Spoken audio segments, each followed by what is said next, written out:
다니엘은 자신이 죽는 일이 있더라도 사자에게 사자밥이 되더라도 우상에게 바쳐진 왕의 진미를 먹지 않겠습니다. 죽음을 각오하고 먹지 않게 될 때 그는 포로로 끌려간 나라에서 총리가 되었습니다. 사람의 가치가 어디에 있습니까? 사람의 가치는 자신이 지키고자 하는 것을, 의로운 것을 지키는 자가 가치가 있고 가치 있게 보이고 가치 있는 사람입니다. 안중근 의사가 감옥에만 살고 부유하거나 많이 배우거나 훌륭한 가문이 아니지만 우리는 안중근 의사를 가치 있게 여깁니다. 왜? 그분이 옳은 일을 했고 그 옳은 일을 위해서 목숨을 각오했다는 그 자체가 바로 우리에게 가치 있는 존재인 것입니다. 호랑이가 배고프다고 풀을 뜯어먹는다면 더 이상 호랑이가 아닙니다. 가치 있지 않아요. 호랑이의 가치는 없습니다. 오늘 성경에 흉년이 들었다 그렇게 나와 있습니다. 우리 1절 말씀 다 같이 읽어봅니다. 시작. 아브라함 때에 첫 흉년이 들었더니 그 땅에 또 흉년이 들매 이삭이 그랄로 가서 블레셋 왕 아비멜렉에게 이르렀더니. 가나안 땅은 지중해성 기후 또 열대성 기후 사막 기후들이 겹쳐서 1년에 200mm 정도 못 옵니다. 우기가 아니면 하천을 보기가 힘들어요. 강물이 흘러가는 하천을 볼 수가 없습니다. 유대 광야는 예수님이 시험 받으면서 그 마귀에게 3가지 시험을 받은 곳인데 그곳이 유대 광야입니다. 유대 광야를 저희들이 가서 바라보면서 100년 동안 이곳에는 비가 안 왔답니다. 이곳에 서서 이 유대 광야를 이렇게 바라보면 도대체 이게 땅인지 너무나 삭막해요. 여러분이 생각하는 예수님이 3일 동안 3번의 시험 받았다. 이거 상당히 힘들 뿐만 아니라 죽음을 각오해야 되는 그런 것입니다. 이스라엘 백성들이 광야에서 고생한 얘기를 나쁜 놈들이라고만 이야기하지 마세요. 이런 곳에서 몇 시간도 있기 힘든데 40년을 살았다는 것은 보통 문제가 아닙니다. 이런 땅에 또 흉년이 들었습니다. 아브라함 때도 흉년이 들고 오늘 본문의 이삭 때도 흉년이 들었지만 야곱 때에도 흉년이 들었습니다. 엘리야 시대에도 3년 6개월 동안 비가 안 왔어요. 우리나라는 비가 안 와도 땅을 파고 들어가면 물이 나와요. 우리 장로님 태풍 기도하셨지만 태풍이 우리한테 너무나 안 좋을 수 있는데 그 비를 뿌리는데 비로 인하여 피해도 오지만 물이 있다는 것이 얼마나 복입니까? 100년을 자기가 비가 온 적이 본 적을 없다고 하는데 대단하지 않습니까? 대한민국은 상상도 못할 만큼 축복의 땅인 것입니다. 룻기서에 보면 그 흉년이 들었는데 그 엘리멜렉 또 나오미 마론 기론 이런 4명이 갔는데 그 남자들 3명이 다 죽었어요. 여러분 모압으로 2주에 갈 정도로 비가 오지 않는 땅이라면 이렇게 될 수밖에 없는 것입니다. 그나마 이 나오미가 살았던 이 베들레헴이라는 땅은 그나마 괜찮은 땅이에요. 왜냐하면 베들레헴이라는 단어 뜻이 뭐냐면 떡집이라는 뜻입니다. 떡집. 떡을 만들 수 있었다는 것은 양식이 풍부했다는 뜻입니다. 양식이 없는데 떡을 어떻게 만듭니까? 베들레헴도 떡집일 만큼 그래도 비가 괜찮게 오는데 나오미가 살았던 이 시대에는 비가 안 오니 모압으로 이주해 간 것입니다. 이렇게 넉넉한 떡집이 있는 것도 흉년이 드는데 이 유대 광야나 다른 곳에 비가 안 오면 견딜 수 없는 것이지요. 베들레헴에 저희가 성지순례 가서 이틀 동안 잠을 잤는데 화면을 보시면 왼쪽 위에 쪽의 호텔에서 이틀 밤을 잤습니다. 여기가 예수님이 태어난 베들레헴입니다.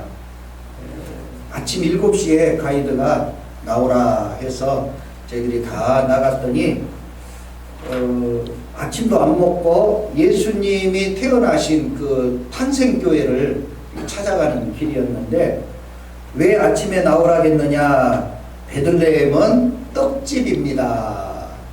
그 떡이 많고 빵이 많기 때문에 그걸 보여드리려고 아침에 7시에 나오라겠습니다. 이 아랍 상인들인데 그 아침에 한 6시쯤에 빵을 굽는 곳에서 바로 옆에가 다 빵 굽는 곳입니다. 수레에 이렇게 떡을 몽땅 싣고 팔러 다니더라고요. 저희들이 이 상인들과 $1 주고 빵 하나 먹으면서 이야기하고 그 가이드가 이 떡집에 대해서 쭉 설명을 해 주시더라고요. 다음 사진을 보시면 우리나라 포니 같은 택시 같은데 빵이 이렇게 많아요. 그리고 이 사람들 집에서 빵을 굽지 아니하고 그냥 나와서 다 사 먹어요. 그래서 빵을 싣고 다니면서 사 먹고 사진이 더 많습니다. 빵을 굽는 것도 많아서 제가 다 사진도 찍고 그랬는데 시간 관계상 2장만 보여줍니다. 이렇게 좋은 곳이에요. 그런데도 가뭄이 드니 흉년이 드니 이 베들레헴 땅에 살지 못하고 모압 땅으로 이주해 가는 것을 볼 수가 있겠습니다. 우리 룻기서 1장 1절 시작. 사사들이 치리하던 때에 그 땅에 흉년이 드니라. 유다 베들레헴의 한 사람이 그의 아내와 2 아들을 데리고 모압 지방에 가서 거류하였는데 아멘. 흉년을 피해서 떡을 만드는 떡집이 있는 이 풍성한 곳에서 살기 위해서 모압 땅으로 이주했는데 남편 엘리멜렉도 죽고 말론 기론도 다 죽어서 나오미가 다시 베들레헴으로 돌아올 때에는 자기를 나오미라고 하지 말고 마라라 하라 쓰다. 여러분이 살기 위해서 이것도 가보시고 저것도 가보시고 이런 거 저런 거 다 가보셔도 하나님이 살려주셔야 여러분이 사는 것입니다. 아무리 찾아다녀보세요. 여러분이 애쓰고 수고하고 이 흉년을 피해서 살 길을 찾아가 보지만 결국에는 죽었어요. 반대로 흉년 속에 베들레헴의 사람들은 다 살았어요. 여러분이 너무나 애쓰지 마세요. 여러분이 애쓰고 수고한다고 여러분이 사라진다면 여러분의 생명이 하나님께 있지 아니하지요. 아브라함도 흉년을 피해 그 가나안 땅에 있다가 못 살겠다 하고 애굽 땅으로 내려갔는데 애굽 땅에 가서 실수했잖아요. 믿음의 조상 하나님의 사람이 실수하고 부끄럽게 돌아왔어요. 왜 성경에 보면 자꾸 애굽 땅을 그리워하고 광야로 나왔던 사람들이 다시 또 애굽으로 돌아가기를 위해서 반란을 일으키고 그랬는가? 다른 건 아니에요. 애굽 땅이 너무나 기름지고 풍성하고 넉넉하기 때문입니다. 왜 애굽 땅, 이집트 땅이 넉넉하고 풍성하느냐? 거기에는 나일강이 있기 때문입니다. 그래서 모든 도시나 모든 사람이 사는 곳에는 반드시 이 강이 있어요. 라인강의 기저, 한강의 기저, 메콩강 이런 강이 있어야 이 문화가 발달하고 사람이 살기가 좋지요. 나일강이 세계에서 제일 긴 강입니다. 얼마나 기느냐? 나일강은요 6,650km입니다. 예루살렘 이스라엘이 저 북쪽에 있고요.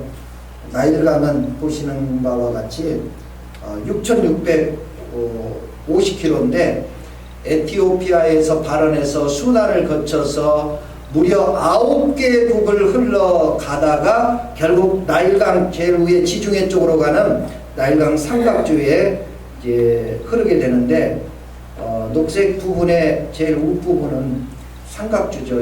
비료 주지 않아도 되고요. 병충해 방지 안 해도 되고요. 물 걱정 없습니다. 여기 고센 땅이라고 나와 있는데 거기서 이스라엘 백성이 살았으니 얼마나 기름지고 좋은지 그곳을 자꾸 생각하는 거예요. 근데 하나님은 이런 기름지고 세계에서 제일 긴 강이고 마르지 아니하고 아무리 가물어도 여기 왼쪽에 보시면 다 사하라 사막입니다. 그러니까 그 풀 한 폭이 없어요. 근데 이 나일강 줄기에만 문화가 발달하고 사람이 살게 되고 짐승들과 그리고 뭐 100년이 가도 물이 끊이지 아니하는 그런 물줄기를 가지고 있기 때문에 이곳에 문화가 풍성한 것입니다. 하나님은 이런 그 기름진 애굽 땅, 풍성한 땅을 가지 말라, 내려가지 말라. 이유는 여러 가지 있지만 한 가지 이유만 말하자면 신앙이 없고 우상을 숭배하고 이 이집트 땅에 10가지 재앙 내렸잖아요. 전부 이집트 사람들이 신으로 섬기는 바리신, 송아지 아피스 신, 이런 신들을 섬기는 나라예요. 하나님이 내려가지 말라는 것은 기름지고 풍성하더라도 우상을 숭배하고 믿음을 떠난 곳은 내려가지 말라 그렇습니다. 혹시 여러분 살아가시면서 힘들고 흉년을 만나더라도 믿음이 없는 것, 그리고 신앙이 없는 것, 그리고 내가 타락하고 기름지고 풍성해서 잘못된 일에 빠질 만한 곳은 내려가지 마시기를 주님의 이름으로 축원합니다. 네. 오늘 성경은 2절에 내려가지 말라 단호하게 이삭한테 이야기합니다. 아브라함도 갔다가 실수하고 돌아왔으니 내려가지 말라. 2절 말씀 시작. 여호와께서 이삭에게 나타나 이르시되 애굽으로 내려가지 말고 내가 내게 지시하는 땅에 거주하라. 아멘. 여러분의 눈이 있어요. 저기 가면 잘 될 수 있겠다. 계산이 있어요. 생각이. 그리고 그 생각과 계산대로 해보셔요. 해보면 분명히 내 계산에는 되는 것 같은데 안 되는 경우가 많아요. 롯이 소돔 고모라 성을 갈 때 그 물이 없어서 그 광야, 아까 유대 광야 같은 곳에서 물이 있는 곳이 소돔 고모라 성인데 그 물이 없어서 망한 게 아니에요. 풀이 없어서 망한 게 아니에요. 사람이 없어서 소돔 고모라가 멸망하고 자기 아내는 뒤돌아보다가 소금 기둥되고 그런 게 아니에요. 그 왜 망했어요? 죄 때문에 망했어요. 그 죄가 뭡니까? 향락, 그리고 풍성함으로, 그리고 동성애, 그리고 너무나 풍성하고 너무나 좋으니까 어떻게 해요? 하나님 잊어버려요. 우리 지난주에 찬양 예배 때 말씀 들으신 분들은 알겠지만 잊어버려요. 너무나 좋고 너무나 평안하면 하나님 잊어버려요. 이 미국에서 여기 오신 분들도 계시는데 뭐 한국에도 그런 데가 있었습니다만은 교회에 들어가는 것도 힘들어서 그냥 그 교회 주변에 이렇게 FM을 설치해 가지고 그냥 차 속에서 예배드려요.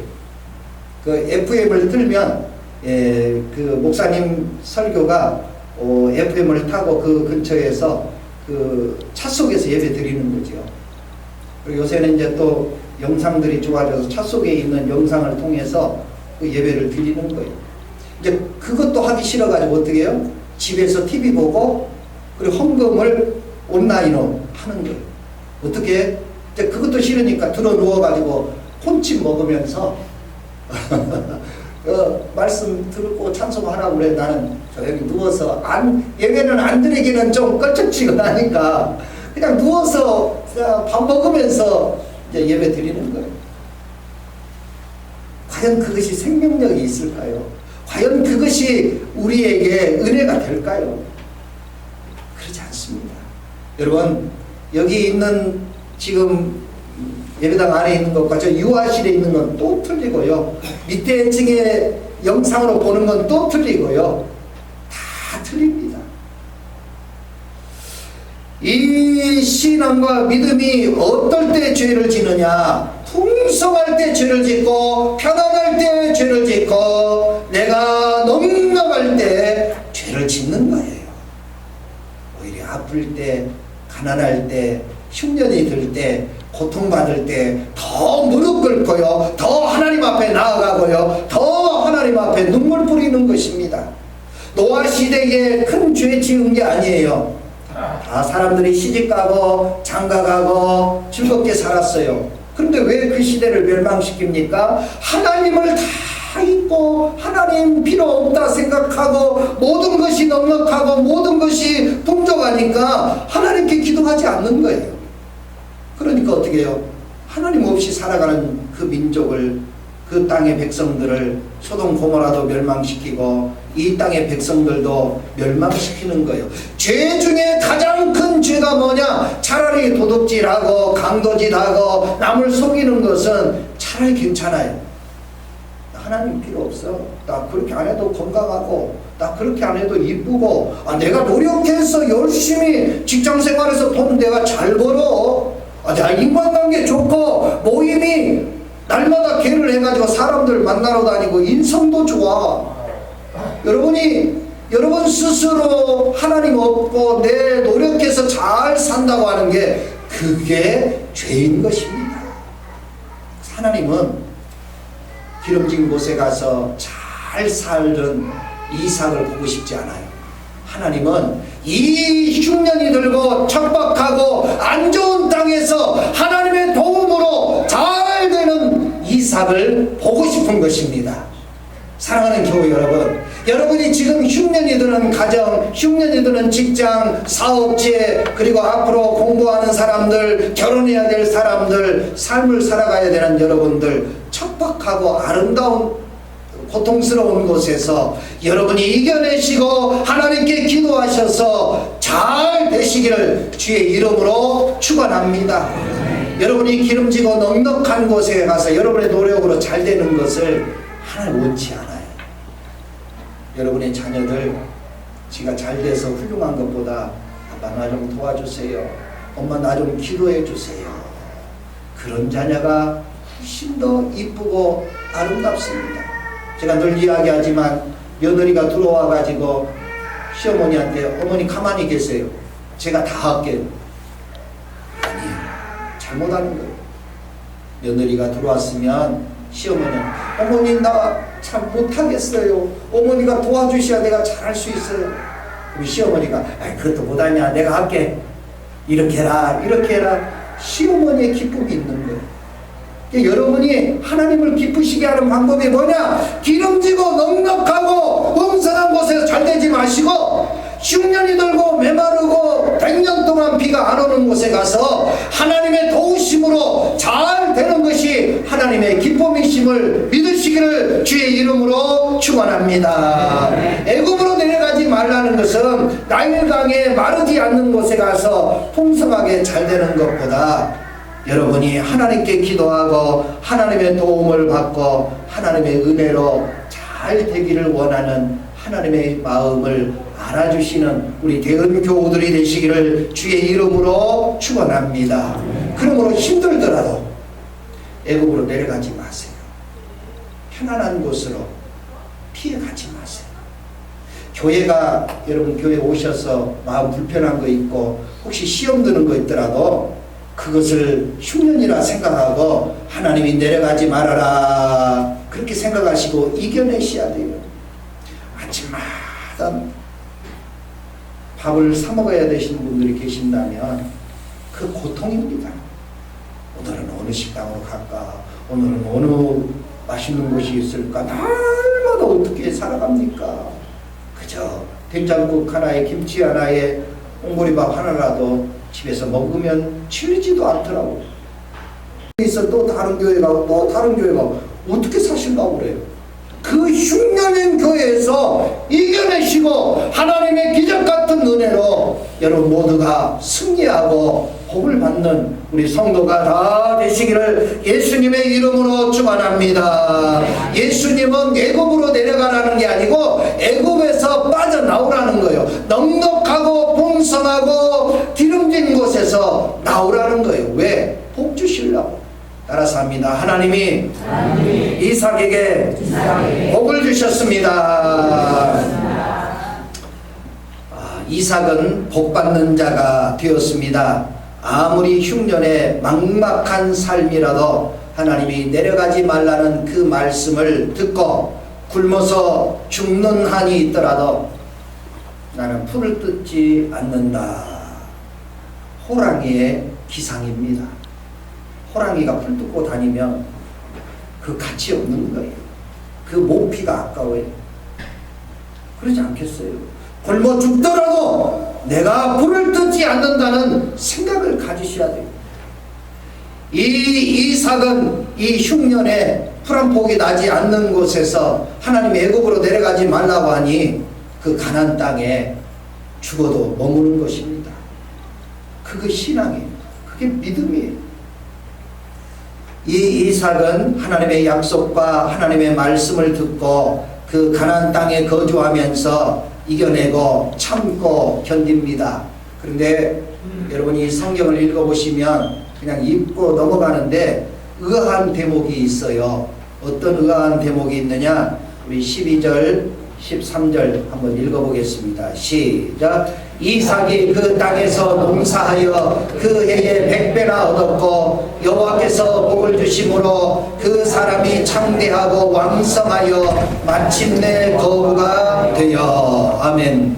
자, 여러분 성경을 보시고 혹시 의아한 점이 뭐가 있어요?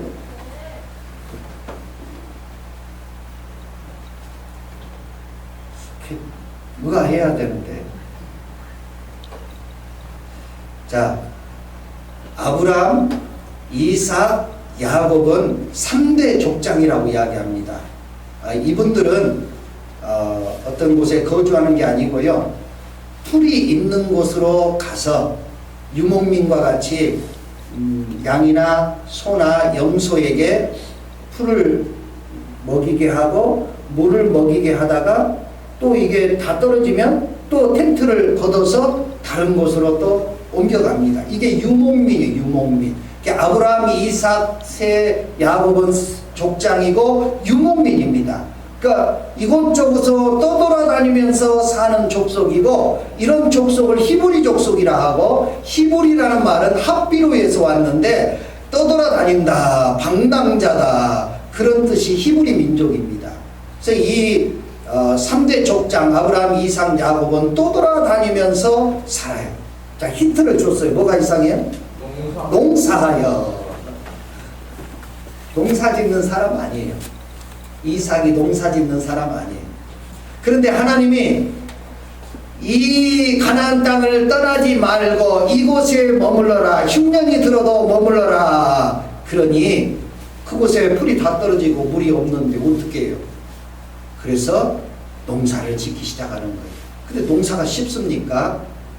이제 그 가나안 땅의 원주민들한테 또 블레셋 사람들한테 농사를 배우지요.